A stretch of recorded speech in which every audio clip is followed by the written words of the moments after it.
नमस्कार मेरे दोस्तों, कैसे हैं आप लोग। मैं उम्मीद करता हूँ आप सब लोग अच्छे हो और मेरे इस कहानियों को एंजॉय कर रहे हो। आज की कहानी है boys hostel room number 203। Amit का एडमिशन एक नए कॉलेज में हुआ था और उसे हॉस्टल का रूम नंबर 203 मिला। पहली नज़र में कमरा बिल्कुल आम लग रहा था, लेकिन अमित को कुछ अजीब सा महसूस हुआ। हॉस्टल के बाकी लड़कों ने उसे चेतावनी दी कि इस कमरे में अजीब घटनाएं होती है, लेकिन अमित ने इन बातों को महज अफवाह मानकर नज़रअंदाज कर दिया। पहली रात जैसे ही अमित ने बत्ती बंद की और बिस्तर पर लेटा, उसे कमरे में हलचल महसूस हुई।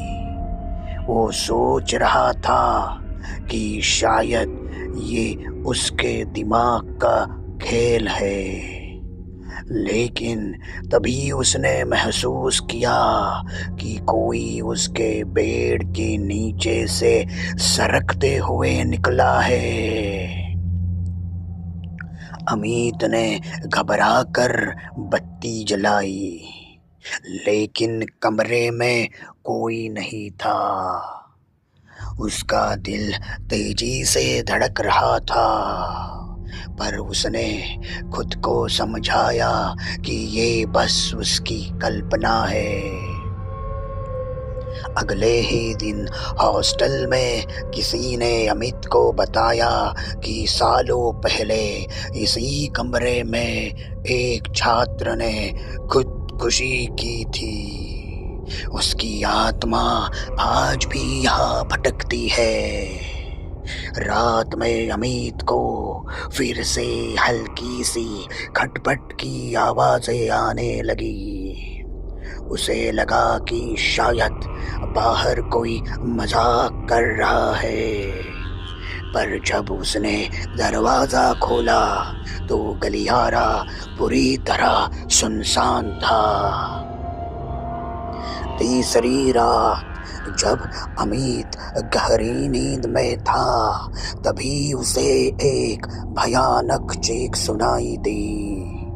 वो घबरा कर उठ बैठा और देखा कि दीवारों पर खून से किसी ने लिखा था, मुझे मत भूलो।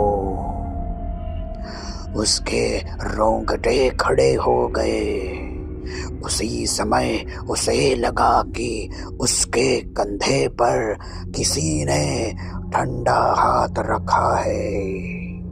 वो पीछे मुड़ा तो एक छाया उसके सामने थी। उस छाया की आंखों में गहरा दर्द और गुस्सा झलक रहा था। अमित डर के मारे चीखने लगा, पर उसकी आवाज बाहर तक नहीं पहुंच रही थी। तभी उस छाया ने धीरे से कहा, तुम्हें भी वही दर्द महसूस होगा जो मैंने यहाँ पे सहा है। अगले दिन अमित ने हॉस्टल छोड़ने का मन बना लिया।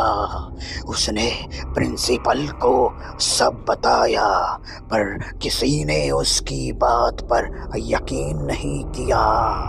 आज भी रूम 203 में जो भी नया छात्र आता है, उसे वही चीखे, वही खून से लिखे संदेश और वही ठंडा स्पर्श महसूस होता है। उस कमरे की आत्मा आज भी किसी को अपने दर्द में शामिल करने की कोशिश कर रही है।